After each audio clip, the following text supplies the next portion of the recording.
Welcome to Stuff You Should Know from HowStuffWorks.com.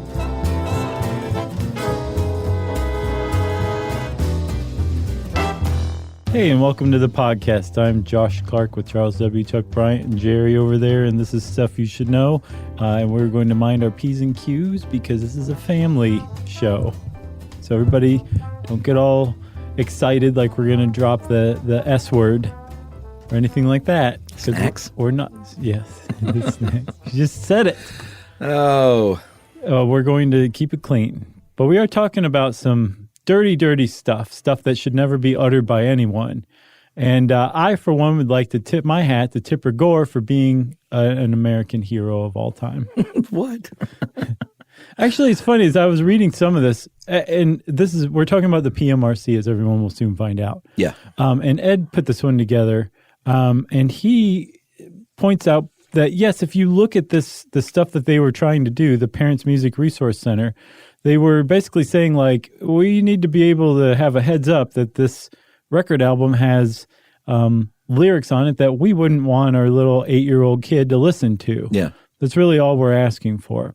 Well, that's not true, though. The thing is that's not all they were asking for. Yeah. And it's a slippery slope of doing that where you're basically ringing the dinner triangle for anybody who's got a beef with any dirty lyrics or any worldview that opposes theirs to come out and say, yeah, I like that idea. And while we're at it, let's put them in jail if they don't comply. And you're like, whoa. But it's too late. The cat's out of the bag. And this all happened in real life in the 80s, which, by the way, I'm on record as saying the 70s were the greatest decade of all time. Yeah. I think the 80s were one of the most interesting, at least. Yeah. A lot of wacky stuff went down in the 80s. You got the Satanic Panic. Yeah. The whole backmasking thing that was kind of part of it. Mm-hmm. You've got this. A bunch of other stuff happened in the 80s, too. Space shuttle program was going pretty strong. There was a shuttle disaster even. I mean, like, it was an interesting, provocative decade. Yeah. So there you have it, Chuck. There's the intro. Yeah, this was a commissioned piece because I remember very distinctly all of this going on. Sure. When I was younger and paying pretty close attention as a music fan, what was happening, and not getting as a kid that it meant more than an explicit lyrics label. Right. You know, there was more at stake. But also as a kid, you probably were exclusively like, hey, man, they can't do that. That's not cool. That's censorship, without understanding the nuance of that, the other position as well, right? No, I was too young to spout soapboxy things like that. Right. So you were just like flipping off like newspaper pictures of Tipper Gore in your bedroom? No, I mean, I was little. I mean, how old were you? I was like 11 or 12. I wasn't a discerning reader of the newspaper. I didn't know who Tipper Gore was. Oh, you didn't? No. Were you? Yeah, I knew who Tipper Gore was. 8 years old and you knew who Tipper Gore was? Well, yeah. I mean, she was on like Donahue and all of these shows. Like, it was a big deal. Yeah. She was the face of this whole thing. Yeah, I knew who Tipper Gore was. I'm not to imply that I was any more discerning than you were as far as reading newspapers. I mean, I knew her name, but I certainly had no idea who she was or what any of this meant at that age. Well, some people say knowing her name and by proxy her husband's name was the whole point of all this, but we'll get to that later. Yeah, so the Parents Music Resource Center, well, I mean, it was sort of an extension of the grand tradition of adults saying that new music is bad for kids. Sure. And that's been happening since there's been music. Yeah. It still goes on this today. Chamber music, Amadeus? Maybe. It's quite possible. I mean, we should do an episode just on that, on being threatened with getting old. Threatened by youth? I guess. Yeah. But I think you're projecting onto youth where you're really threatened by your imminent mortality is what it is. Yeah, and you're just projecting it onto the next generation because it's weird and strange and you're being pushed out of control. Well, we can find the origins of the PMRC in this case. In 1984, when Tipper Gore's daughter, I think she was 11, turned on her new Prince album, and the song, a very awesome song, Darling Nikki, came on with the very famous line about masturbation. And I remember being a young church kid thinking like, whoa, I probably shouldn't be listening to this. Yeah. It was a dirty, dirty song. Did you keep listening? Yeah, because it's a great song. It is a great song. Yeah. And if you put it even further, it's a great song on its own, but in context with the movie Purple Rain, that song shows up because Prince is trying to humiliate his girlfriend, who he's just struck because he found out that she was working for Morris Day, which is Prince's rival in Purple Rain. Right. So like it's a song to humiliate her, right? On its own, it's a great song. It is a racy song, but it also has context that Tipper Gore didn't have at her fingertips when she listened to that song. Yeah, and she wrote a book a few years after that. And I don't remember, I didn't own this book. You didn't read that book when you were 11? I read it when I was 8. No, I was 16 by this point. But I remember I had it for some reason. I might have done some sort of school thing on this. On the PMRC, the whole thing? Because I definitely had a copy of this book. And it wasn't like because I was like, this is great and awesome. Like I read it for some school project. But it was called Raising PG Kids in an X-Rated Society. And in it, she talks about how not only was she worried and afraid for her kids, but she was afraid herself about just these images that she was seeing on MTV. And Ozzy Osbourne crawling out of a swamp as a swamp beast. Right. And instead of laughing at that, like everyone else on the planet, sure, it scared her. Or just taking it as part of your formative years that you eventually grow out of and aren't brought to worship or hail Satan as a result. Yeah, because she was a drummer. I mean, she was a musician. In an all-woman band called the Wildcats. Yeah, so she, I don't know, it's kind of, a lot of this is surprising. It is very surprising. And it's not like she was, just... And a Democrat. Yeah. Well, so here's the thing. From what I've seen, if you were on the industry side of this, the opposing side to the PMRC, at the time, you were pretty convinced, and I think some people still are, that the whole thing, that yes, Tipper Gore was like, oh, this is terrible. I can't believe I listened to this with my 11-year-old, and said something to some other people she was friends with around Washington, and they were like, we should do something about this. It would probably help Al's exposure to the nation and get him ready for a run at the presidency, and that was actually like this, the impetus for this whole quagmire was to make Al Gore a prominent national figure. Oh, really? That's what a lot of people think this was. Interesting. I never heard that. And whether that was Tipper and Al's idea or whether they were kind of led into it, right, depends on who you are. But that's very much out there in the zeitgeist that was the whole basis of this entire thing. Huh. Well, I don't buy that. And in fact, at the pre-PMRC.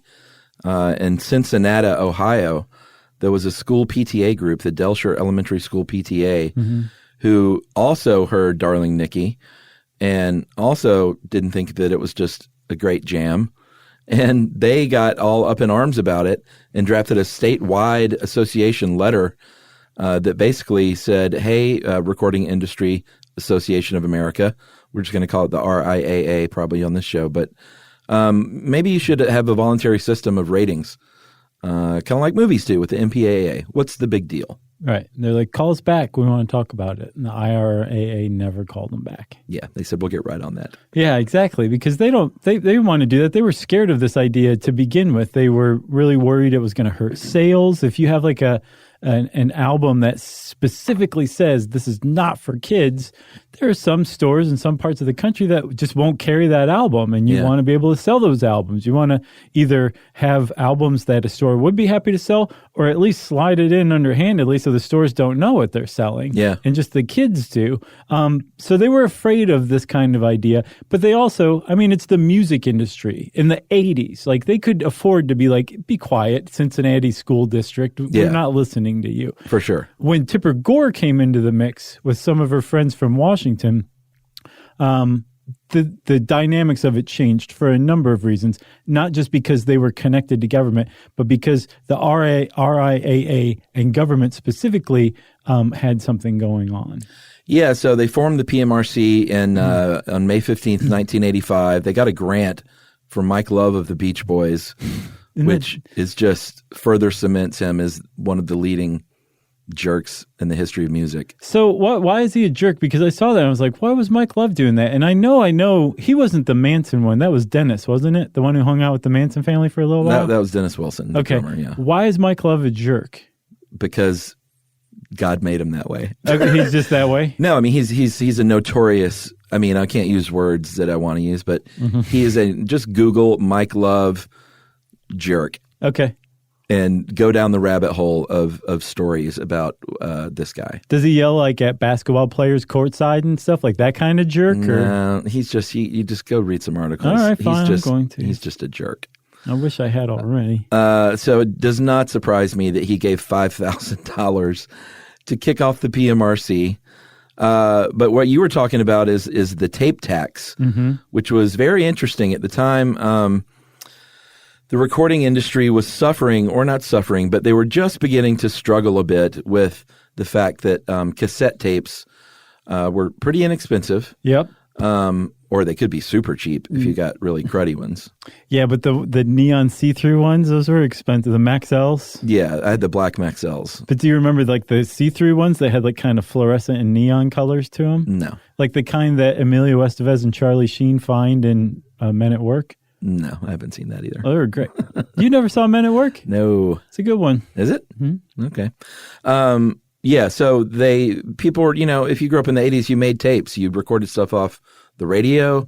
You made mixtapes. If your friend had a tape, you would dub that tape. Yep. You would set it in front of your speaker and record your albums. Do you remember figuring out how to record tapes that had been made so you couldn't record them? There was like a way that you could break off a tape. There were like these two things, and if they were broken off. Well, there were two tabs on top. Yeah. Right. If they were broken off, then they couldn't be either recorded from or recorded onto. I can't remember. It means you can't record over what's there. So if you make a tape you really wanted to keep, you'd snap those tabs on. Oh, is that what they were for? Yeah. Okay. But you could put tape over those things and fool whatever sensed them, and that you could record right over it again. That's right. But do you remember being a kid and wondering if you were going to get in trouble for recording a song from the radio, like knowing that you were in some gray legal area that you weren't quite sure about? I was. Really? Yeah. Yeah, I didn't worry about it. I worried about getting in trouble for it. Not from my parents, because they clearly didn't care, but my local law enforcement officers, the local government maybe. You've seen War Games. Yeah. They'll come to your house. They'll come to your house and pull you out of your upstairs bedroom. So the tape industry, the cassette tape industry was putting a dent in record sales, and they were really threatened by it, and basically went to Congress and said, hey, listen, I'd like you to pass an act, the Home Audio Recording Act, that puts a pretty heavy tax on these cassettes, on these tape-to-tape decks that everyone's buying these days, and then we want all that money. Like hundreds of millions of dollars a year. Yeah. And the music industry was like, and we've got a great system worked out. 10% of all that is going to go to all the artists, and then 90% is going to go to the record labels. Yeah, some things never change. Right. So they had this thing. It was a House bill, H.R. 2911, and it was in the Commerce Committee. Yeah. And the Commerce Committee was going to decide whether the RIAA got this tax money, a special tax just for the music industry, to kind of offset some of these perceived album sale losses. That same committee, the Commerce Committee, or this committee the Commerce Committee, also was decided to hold a hearing on the PMRC and its desire to start labeling records as explicit. So that was a senatorial hearing. Was that the Commerce Committee specifically? Yes. Okay, because I thought the conflict was the fact that members of the PMRC were married to people on that committee. I didn't know that was an actual Commerce Committee hearing.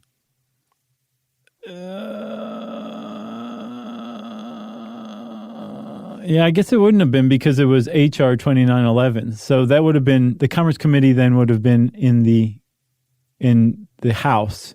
And you're right, this was a Senate hearing. So, yeah, no conflict whatsoever. Totally fine. Well, like I said, the conflict was the fact that 4 members of the PMRC were married to congressmen. Right.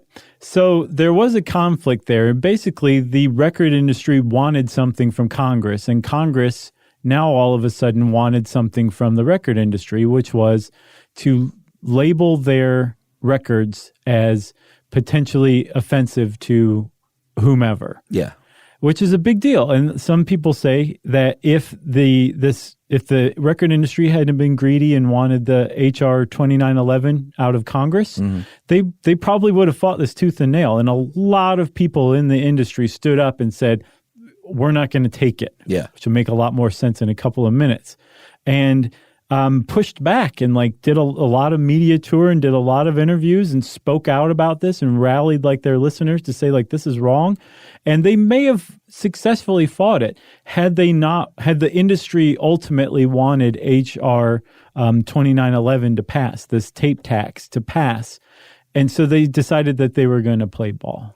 Yeah, and this was before the very famous hearing even happened. 19 record labels got on board and said, yeah, we'll do this. We'll figure out a good system. And so the very famous hearing on September 19th, 1985, with Strange Collection of Humans, John Denver, Frank Zappa, and Dee Snider of Twisted Sister, it was moot at that point. So before we get into the hearing, and we got to back up a little bit, let's take a break real quick. You want to? Yeah. Okay. We'll be right back, everybody. Don't go anywhere.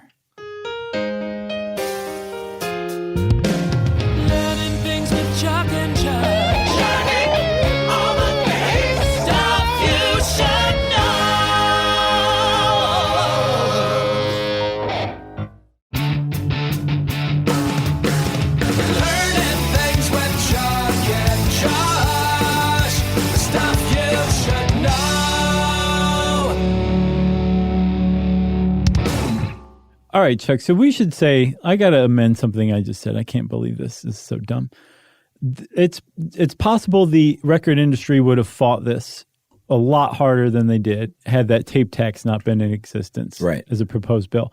But that's not to say necessarily that they did, because we got to give a little more background on the PMRC and what they did. One of the things that they were able to do because of their connections and because of their visibility was a media blitz. Yeah. Over just a handful of months, they went from meeting in a church in Washington, D.C., I think there were originally 9 members or something, to being on Donahue, the Today Show, editorials across the country. They made this a topic of they made a national conversation about explicit lyrics on albums and whether the recording industry should do something about it. Overnight, they made it a thing. So as a result of that, legislation among the states started to pop up saying, forget whether the federal government's going to do it or not. We can do this ourselves. If you want to sell that record here in our state, you have to put a label on it. And I think there are at least a dozen states over a very brief period of time that came up with proposed legislation for this. So the RIAA would have had a hard time of fighting this off once the cat was out of the bag from the PMRC. Yeah.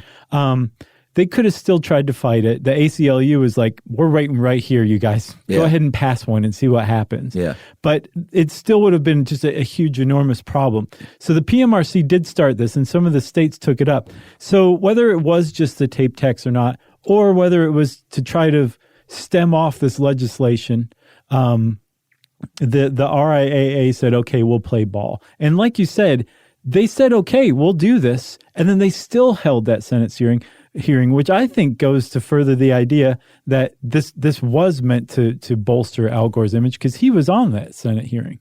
Yeah, so what the PMRC called for was 4 explicit tags, rated X, and just, they kind of followed the MPAA's example of movie ratings. Which we did a great episode on that, too. Yeah, that was a good one. Rated X for explicit sex or foul language, DA for drugs or alcohol, V for violence, O for occult, which meant anything that's not, good, strong Christian values, anything weird.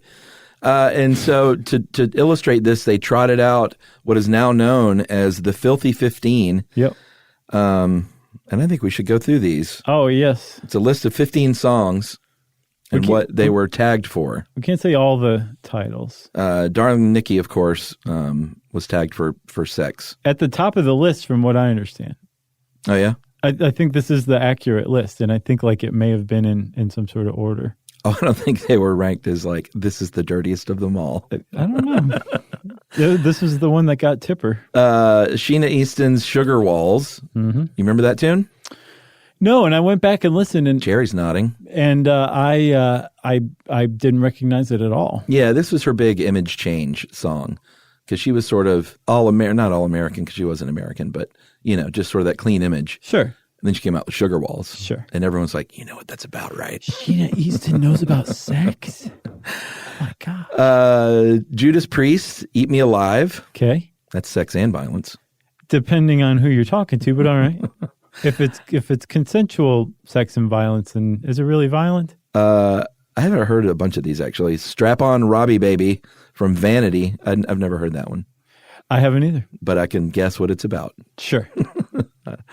Motley Crue song Bastard. For violence in language. I didn't know this song, but I looked up the lyrics. It is a rape revenge song. Oh, really? Yeah, it's about a woman like killing a man who tried to rape her. That raises a really good point here, Chuck. And we'll get into this a little more, but I just want to point this out to everybody listening right now. I can't wait any longer. Uh-huh. One of the great things about the PMRC is that they provided endless amounts of entertainment to people who were opposed to them by grossly misinterpreting the lyrics of songs. Yeah. And that's a really good example. Yeah, for sure. And there are a few examples of that. AC/DC's Let Me Put My Love Into You. I think that's sweet. It's a song about love. Let me put my love into you. Yeah. Open your heart to my love. Twisted Sisters, We're Not Going to Take It, which it says violence for that. That is hysterical, because there's nothing violent in that song. Not at all. And like zero. Dee Snider at the Senate hearings was like, apparently somebody saw the video and... With the guy from Animal House? Yeah, and mistook this cartoonish violence. If you want to know, this was... I collect cartoons, and every single one of those acts of violence was taken from some of my favorite cartoons of all time. Yeah. So and there's nothing in the song. No. So what are you talking about here? Why would there be an explicit lyrics warning on my album when there's no explicit lyrics? Yeah. And it's cartoonish violence in the video. Yeah. But this was on the list of 15 that they used to say this is a good example of what's going on in the music industry. I read a good interview with him. It was like 30 years on about the PMRC. Yeah, I read that too. And he said who they really wanted was Vince Neil, because Vince, it was a party guy and not super articulate, and it would have been a bloodbath. Did they confuse them because they looked similar? Or? No. I mean, I don't think they accidentally got Dee Snider, but he said that's kind of who they wanted was Vince Neil. Mm-hmm. But what they got instead was me, who Dee Snider very famously didn't drink or smoke or do drugs, was a very articulate, kind of well-spoken family man. Yep. And he throws a little shade to the Gores way, and he's like, I'm still married. And the Gores are separated, and one of their kids was busted for drugs. And like he was even nice about it now. He's like, look, marriage is hard. I don't want to make fun of them, but it's just interesting that I'm the one that they were picking on. Right. I'm still married to my wife 39 years later. He also called her out because this whole thing started because she failed to read the lyrics of the Prince album before she listened to it with her little kid. Sure. And he's like, I've always read the lyrics or listened to an album before I've shared it with my kids. That's a parent's job. I've always done this. And like he goes, even like when Tenacious D's first album came out, he said his whole family loved it, but he made a version of it without one of the songs. I know it's. I'll bet you do. For his kids, so they could enjoy Tenacious D, but they weren't ready for this other song. Dee Snider is basically one of the top heroes of this, if not the top hero of this whole thing. Yeah, for sure. And do you remember we met him?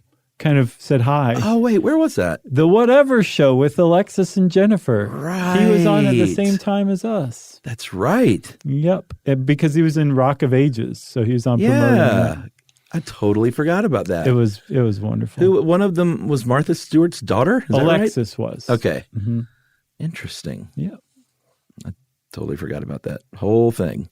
You did? Yeah. Oh. Madonna, Dress You Up. Yeah, Madonna, if you read quotes from her about this, she's like, yeah, whatever. Yeah, she doesn't care. It's like a Tuesday for me. The band Wasp, if you remember them. We Are Sex Perverts is what WASP stands for. Oh, really? They were like a proto-Gwar kind of. And please don't kill me if you're a Gwar fan and I'm way off. It makes sense to outsiders.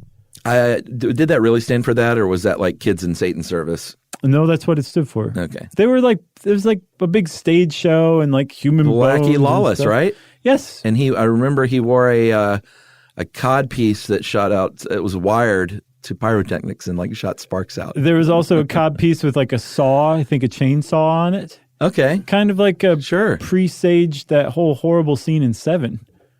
But I think the way he was approaching it was a little more funny and just kind of lighthearted than the Seven one. Good Lord. So their song Animal, sex, language, and violence. It covered all three. But not a cult. No, a cult. Def Leppard, High and Dry, parentheses, Saturday Night. It was about drinking. Okay. All right.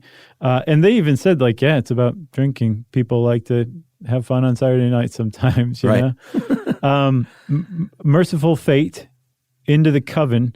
And I think that was King Diamond's band originally. Yes, he was Merciful Fate's singer. So theirs was a cult, and it was like overtly occult stuff, like come serve Satan with me. It's fun. Kill your parents kind of thing. Yeah. But don't really, you little psychotic 16-year-old. This is not for real. This is just music, and I'm trying to sell records by painting my face. Plus, also, one of the other points that I think a lot of people made too was you're not going to find Merciful Fate's Into the Coven on Casey Kasem's Top 40. No. Ever. Like, you would really have to go find this thing. Yeah, there were no songs on the radio. And even if you do find it, well, then if your kid's listening to Merciful Fate, have a conversation with your kid about what they're listening to and what Merciful Fate's saying and just how real or non-real it is. Yeah. Engage your child. And also, you will not be the one parent in the history of the world that stops your child from listening to or watching something that they want to listen to or watch. Yeah.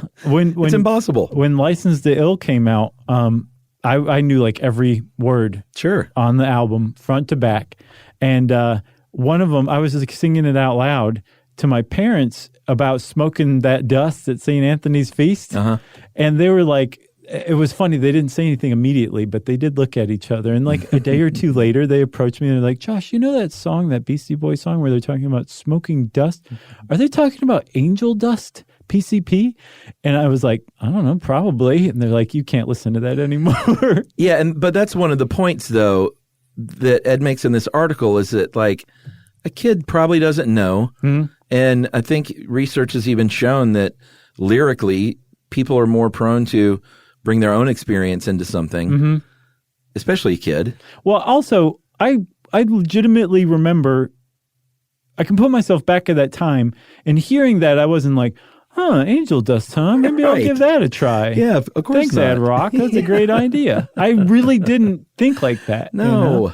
And I think most people don't. Ironically, if you're under the influence of angel dust, then lyrics are super suggestive. Probably so. But you have to do the angel dust first. Sabbath's Trashed, obviously about drugs and alcohol. That's not Osborne or Dio Sabbath either. It's not either one of those? No. Who was it? Ian Gillan? No, I don't even know. I had to look him up. It's fine. It sounds a bit like a little more melodic Motorhead. Okay. It sounds Motorheady. It's not my kind of Sabbath. Mary Jane Girls, In My House. I don't know anything about that. Dude, that's been in my head all day. Yeah, I don't know that group. It's a good song. What is it? In My House. Is it rap or is it? In My House. Well, that doesn't clue me in anymore. You've heard this song before. It's not rap. It's the Mary Jane Girls. They were like a girl group that Rick James put together. Oh, okay. Super 80s, like sexy. It's fine. Like it wouldn't. You would not bat an eyelash over it today. Right. Venom, Possessed. Never heard of them. A Cult. Okay. And then finally, this is great. Cyndi Lauper with her very famous masturbation song, She Bop. So you knew it was about masturbation? No. Okay, I didn't either. Until I read the words today, and I'm like, oh, well, that's about masturbation. Mm-hmm. Yeah, she said that she like felt clearly. like a bop a day kept the doctor away, so she was recommending it, and that's why she made that song. I got the impression she's a little embarrassed as an adult for having released that song, but not apologetic. No, Cyndi Lauper apologizes to no man. We saw a show of hers once. She's good. Concert? Mm-hmm. Yeah, I went to that Halloween party of hers one time. No. In the 90s, she has a big Halloween bash every year at her place in New York. And my friend John Abraham was a member of the fan club, and I think he could get like early tickets or something. Oh, that's cool. So he got us all tickets, and we went, and I met Cyndi Lauper. And she's cool. Partied at her Halloween party, which was so much fun. She's she spends a lot of time and money like helping out LGBTQ youth who've been kicked out onto the street by their parents. Great. Yeah, it's like a legitimately great person. Yeah, she's totally and talented too. Very much so. She bop, Cindy. She bop. That's right. So that's the Filthy 15. That's what they trotted out. And this is when I guess we need to get in a little bit to the fact that it seems sort of okay, even me as a parent now, to be like, well, you know what? There's nothing wrong with a rating system. Right. Because as a parent, you want to know what's going on, and that just helps us as a bit of shorthand for us. Sure. But it wasn't a voluntary thing, because very soon what started happening is people started doing interviews and on the PMRC, people in the government, and it was clear that they were trying to be rid of this stuff. Well, yes. Like, get it out of stores. Ed puts it like... drive them out of business. Yeah, kind of. That like they have different views than ours. We don't like it. Yep. They considered themselves the moral majority, which was ascendant thanks to basically a pact with Ronald Reagan. They helped get Reagan elected, and Reagan like made the Christian right very prominent in powerful in American politics in the 80s. And I read this. One of my favorite things to do, Chuck, when we're researching stuff like this is to read contemporary articles at the time. Mm-hmm. Like they don't know the outcome, and they also know tons of details that get lost to time over history. But I was reading this like long form LA Times article about this whole thing, written right smack dab in the middle of it. And they quoted this one guy who was like, this is part of a movement. Like everybody's looking at it like it's just about censoring records. They're like, no, these same people tried to get rid of The Last Temptation of Christ. Right. They tried to get funding pulled for the National Endowment for the Humanities. Yeah. This is like part of a larger thing that they're trying to do, and they're trying to sanitize American popular culture to their tastes. And what you were saying, I think, is that in interviews and at these Senate hearings, some of the people on the PMRC side, including PMRC members, basically said, like, yeah, we're trying to censor this, which it's one thing if you go into it saying that, because then the people who are opposed to you know where you stand. Yeah. But the PMRC, their whole position, they talked out of both sides of their mouth. And one of the side that they said the loudest was, we're not trying to censor anything. We're trying to get the record industry to do this voluntarily. Yeah. We just happen to be... we're a private group. Right. We just happen to be married to these senators and these congressmen and like these cabinet members. And that has nothing to do with anything. But if you look at the context of everything, it's voluntary, but if you don't do it, we're going to put you out of business, or we're going to have the government do it. And that is censorship. It's also unconstitutional. When the government gets into that, that's unconstitutional. And probably every single law like this would have been thrown right out by the Supreme Court. Yeah, well, which is one big reason why this wasn't a law. There was never legislation proposed. It was always voluntary from a private group to a corporation. But Frank Zappa at those hearings said, well, wait a minute.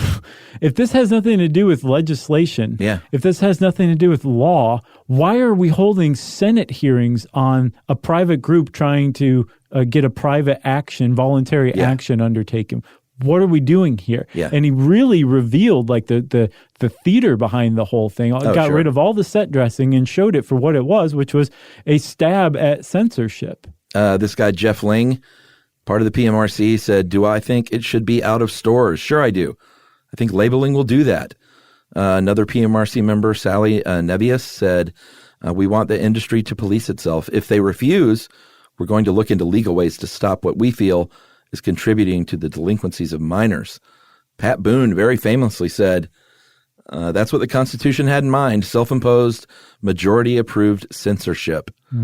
So, I mean, they were blatant about it, about the fact that not only were they trying to legislate morality, if push came to shove, they would try and do that. Right. But to Pat Boone, straight up saying, like, yeah, if the majority wants it, sure, censor art. which is just really scary. It is scary. There was a woman named Judith Toth who introduced legislation in Maryland for record labeling. And she apparently told Frank Zappa to stop worrying about civil rights. Yeah. Which is not a phrase you want to go down in history as famously saying. Yeah, and Frank Zappa is the last person you want to say that to. Okay. Vince Neil probably would have been like, all right, yeah, fine. Sure. Where's the Jack Daniels? Right. And even there was a senator, a Democratic senator there named James Exon of Nebraska, and he even said, like, what are we doing here? Well, okay. And I was like, hero. Guy's a hero for saying that. No, not a hero for saying that. He wanted to know because he was in favor of censoring.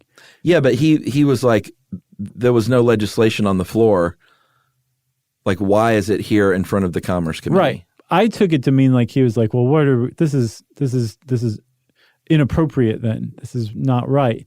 But no, he was like, well, I thought we were here to censor things, it turns out. Yeah. If you watch the Frank Zappa testimony, it happens in the first couple minutes, that whole thing. Oh, yeah. I watched a lot of this. Well, I watched it back in the day, some too, but rewatched some of it.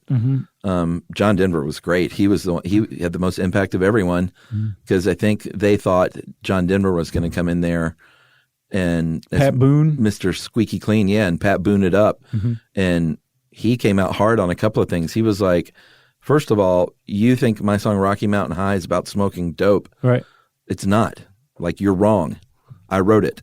It's about feeling the euphoria of nature. In the Rockies, specifically. In the Rockies in Colorado. And not only that, but you shouldn't be doing this. And they were like, wait, we called you in here because we thought you might be friendly to our committee. A2 Denver. And he said, hey, I am friendly. I'm John Denver, but you shouldn't be doing this. And they all clapped. It's funny, if you watch the Frank Zappa testimony, they introduce him, and my brain was like waiting for applause and like cheers. And I was like, oh yeah, it's a Senate hearing. Right. They don't do that there. They only applaud themselves. But so yeah, let's pause for a second here and point something out, Chuck. We just talked about a Senate hearing where John Denver, Frank Zappa, and Dee Snider from Twisted Sister testified. That's a pretty significant Senate hearing. In the 80s it is. It really is. I think it is. I think it's landmark now. So you want to talk a little more about the hearings and then we'll take a break in a little bit? Yeah, sure. Okay, so the guy who's most frequently, actually all three of them are, but Frank Zappa really kind of laid it down. He brought Moon Unit and Dweezil with him, and they were, I don't know if they got to testify, but they came so that they could testify as concerned teens who were worried about their free speech. Yeah. And Frank Zappa really pointed it out. He said that, first of all, I think this is the parents' concern, not the government's concern, and that I've got 4 children. 2 of them are here. That was Moon Unit and Dweezil. I just like saying both of their names. I want them to grow up in a country where they can think what they want to think, be what they want to be, and not what somebody's wife or somebody in government makes them be, which is pretty wise words. Yeah. Although he does say, there's a little watchword in there, wife. Wife got thrown around a lot during this from the opposing side. And it just danced along the edge of being denigrating, I think. Like, you're a Washington wife. Go stay in your lane. Oh, right. Don't worry about big stuff like this. You know, it almost kind of smacked of it whenever it came up. Washington wives or ladies. It just seemed just kind of denigrating here or there. Go back and listen. You'll see it. I heard it, but I had a different take than you did. Gotcha. Yeah. And Frank Zappa actually was mislabeled too later. He had a word lyric free instrumental album that was tagged with explicit lyric. Yeah. Because somebody in a record store was like, oh yeah, he testified against the PMRC. Man, it's so sad what's going on with his family. What's going on with his family? Just infighting. Oh, really? Divided sides, suing each other. Oh, no. Yeah, it's awful. Are Moon Unit and Dweezil on the same side or opposing sides? I believe, oh man, I went down the rabbit hole on this not too long ago. I think Dweezil And, well, I know Dweezil and Ahmet are completely on opposite sides. Oh, no. And I think Ahmet and the mom have control of... I think the mom's dead. No. Oh, okay. No, I think they're in control of the catalog. Okay. And we're like, you can't play Dad's music anymore. And so I think Dweezil and Moon, I think, are on one side, and there's another sister. But yeah, I mean, it's a complete house divided. That's sad. It's really sad. Yeah. It's all money. All right, let's take a break because I'm bummed out now. Learning things with Chuck and Chuck. Learning all the things. Stuff you should know.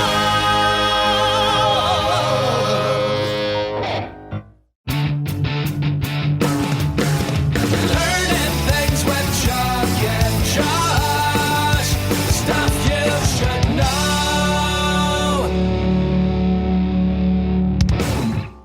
All right, we're back. We shook off the whole Zappa drama. Well, now it's back again. So part of the problem here with these stickers was and is that, there's a few things. First of all, what we've been talking about with misinterpreting these lyrics, you got somebody else deciding, well, this is what this person meant when they wrote it. So it deserves a sticker, whether it's John Denver or Twisted Sister with their song Under the Blade was about, the guitarist for that band was having throat surgery and was scared. So Dee Snider wrote a song about the being scared going into surgery and going under the blade. Right. And they thought it was a song about like killing people with a knife. Exactly. So that's a big problem. That's a big problem in and of itself. Well, you get past that by training somebody, right? I mean, you find an elite group of people who have all studied comparative literature extensively, probably have doctorates in it, and you pay them a significant amount of money to work at each record label to go through the songs that come out and decide which ones deserve a label. Yeah, the 30, 40,000 songs that come out each year. Right. That's what you do, and that's what they did, right? No. Okay, they didn't. I knew they didn't. No, and it's funny to go back that Under the Blade thing. Dee Snider very famously was like, that's not about BDSM. That is all in Tipper Gore's mind, apparently. Well, Al got mad. Yeah. He got really mad. Oh, did he? Oh, yeah. He was livid in at the that hearing. series? In the hearing? Yeah. Oh, I didn't see that part. Yeah, he was really ticked off at Dee Snider. So, yeah, Dee Snider said that, and that became kind of a talking point on the opposing side, was like basically painting Tipper Gore as like this lascivious, like dirty-minded lady, like pent-up housewife who like couldn't stop herself from talking about BDSM and things like that. And then not just Tipper, but also some of the other people, they were kind of painted as people who were just basically getting off on talking about this stuff on the Today Show or Good Morning America. Yeah. Which like just brings them right up to the line between like earnestness and performance art. And like they were almost saying like these people are like putting you on almost. Yeah. Because I mean the idea that somebody's walking around getting off on it is just such a cartoonish Freudian sketch of a person but this is where the talking points were on both sides. Yeah. Prince is talking about Darling Nikki masturbating. All you want to do is talk about masturbating in the mass media. Right. And it was basically verbatim quotes is what I just said. Well, I mean, that's the irony of it all is the word masturbate had probably not been used that much in public like ever. Right. Then because of these hearings. And certainly not on Good Morning America or anything like that, but it was the very people who were decrying it who were the ones that were bringing it to the masses. Oh, dear. A few more songs. Ozzy's Suicide Solution song, which is anti-suicide, about alcoholism, was promoted by the PMRC as a suicide encouraging song. Right. So they're just getting it all wrong. They are. So, okay. So you've got a subjective thing. By definition, judging lyrics and interpreting them is pretty subjective. 100% subjective. You're not going to go to the trouble of training people to do this job correctly. Right. At least you're going to come up with a set of coherent criteria and guidelines that can be applied across the board, right? No. No, they didn't do any of that. And it wasn't applied across the board because in the end, and this was a survey in Portland, Oregon only. In 1994. But let's say we could extrapolate this across the country. 8% of CDs and cassettes total had parental advisory stickers. 59% of rap albums, 13% heavy metal, 1% mainstream pop, and no country albums had stickers. Which is pretty rich considering there's a guy named David Allan Coe and Hank Jr. and Walk Tosh and all that. All they sang about was drinking and doing drugs. And getting in fights and stuff. Yeah. Sex, violence. And drugs and drinking. Yep. And they had zero parental advisory. So that smacked of a lot. And again, that's an extremely narrow sample of record stores in Portland, Oregon. But it gets across some people's points on the opposing side. Like, no, this isn't about like values. It's about what they're threatened by. Yeah. And they're threatened by like rap music and heavy metal.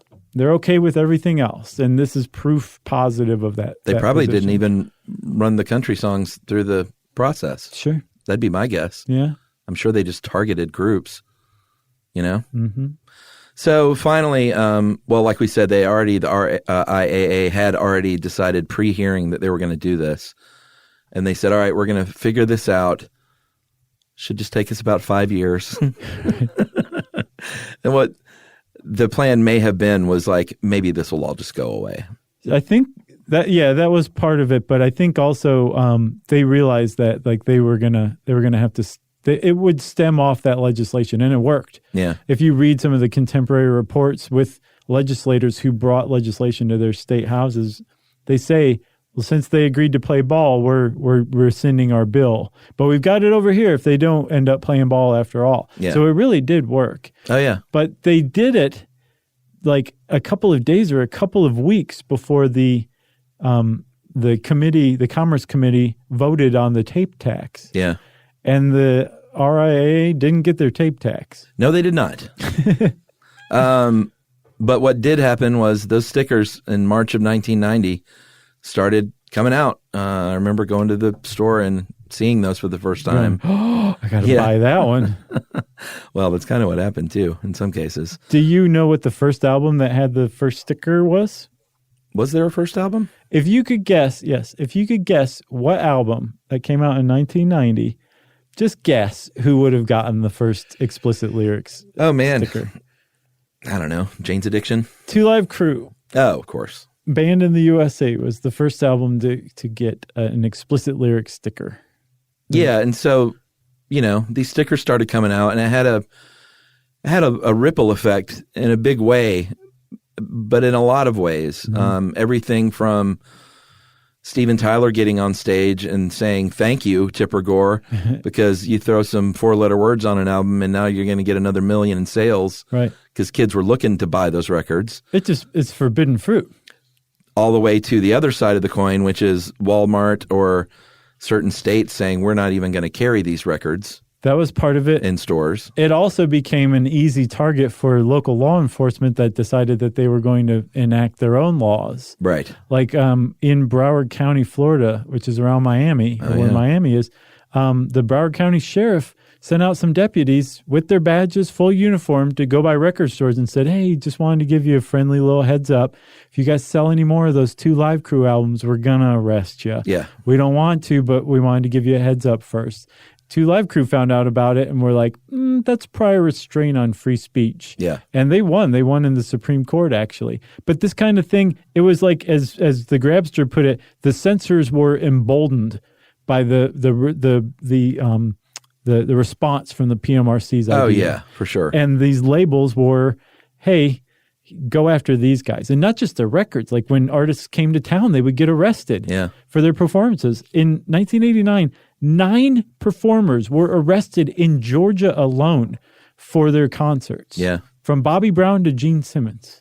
Yeah, and that's what Dee Snider and that sort of 30 years later thing said is, it worked in one way because they sequestered, which is maybe all they wanted, was they sequestered a certain group of artists from the rest. Yep. And that sequestration, like you said, ranged from now they're following where they're touring and cops are going to show up there to Walmart saying, no, not going to carry this unless you change this album cover or this lyric or the song title to something ridiculous. Like Nirvana's song Rape Me was very famously changed on the album the title to Waif Me. Nothing about the song. But they didn't change the song itself. But if you look on the back of that In Utero album cover, it says Waif Me. But it's even like crossed out and then written in Sharpie, waif. It's not, but it should have been.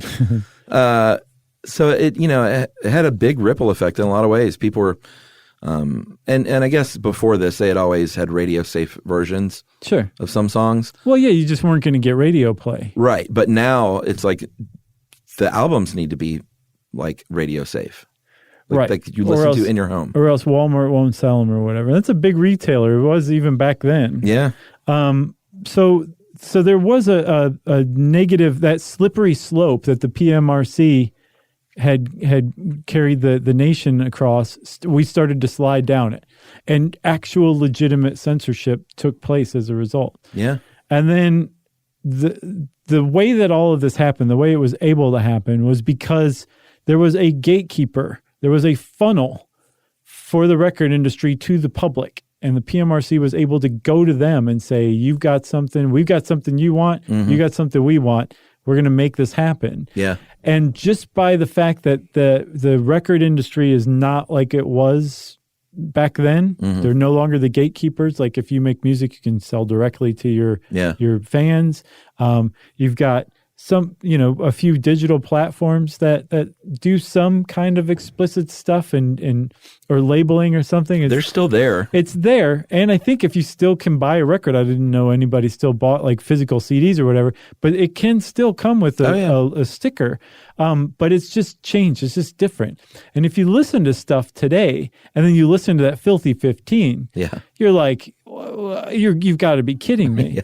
So it's almost like the PMRC went and put their finger in a dike that didn't even really need it. And in doing so, they exploded and the flood just came and overwhelmed them. Yeah. And just by the number of songs that were released and the amount of just filthiness that was attendant in those songs, it became normalized. Yeah. Rather than the exact opposite, which is what the PMRC was working for. Yeah, and what didn't happen is our generation, which was the generation of the 70s and 80s, it turns out we did not grow up to just be a bunch of degenerates.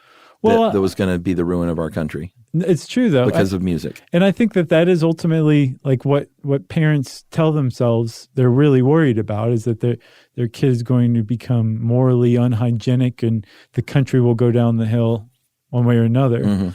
But I mean, it just doesn't seem to pan out ever, despite it being such an ongoing and old worry, Jazz was going to be the end of moral society.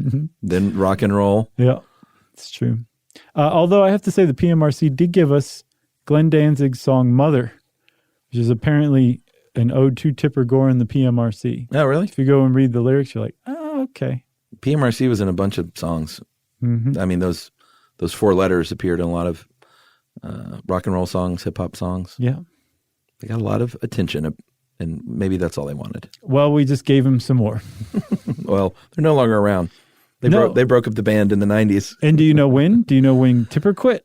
95? No, 92 when her husband became vice president. Yeah. And then now you can see her sitting in with the Grateful Dead on drums. Smoking grass. Who never did All drugs. She talks about is grass now. If you want to know more about the PMRC, well, I don't think there is anything more to know, but go look around, read some contemporary articles. It's fun. And since I said contemporary articles, it's time for listener mail. I'm going to call this short and sweet. Remember in the olive oil episode, I said something about Greeks and Italians, like what's the difference? Yeah. I got support on that. Okay. From a Greek gentleman. Apparently it's a thing. He said, I think you'll be pleased, Chuck, to find out that you didn't offend anyone when you said Greeks and Italians are the same. In fact, there's actually a phrase, una faccia, una razza. Or in Greek, mia faccia, mia razza, meaning one face, one race, often used to express the perception of close cultural affinities between Greeks and Italians. Oh, neat. Keep up the good work, guys. That is from Nick Kontos. Well done, Chuck. And I bet you Nick Kontos is Greek. I'm good. Hey, does it matter? Yeah, it doesn't. Well, thanks a lot, Nick. That was a very nice email to send to support Chuck because I left him hanging high and dry. If you want to get in touch with us, you can go onto our website, stuffyoushouldknow.com, and you'll find our social links all over the place. I also have a website called thejoshclarkway.com, and you can send me, Chuck, and Jerry an email at stuffpodcast@howstuffworks.com.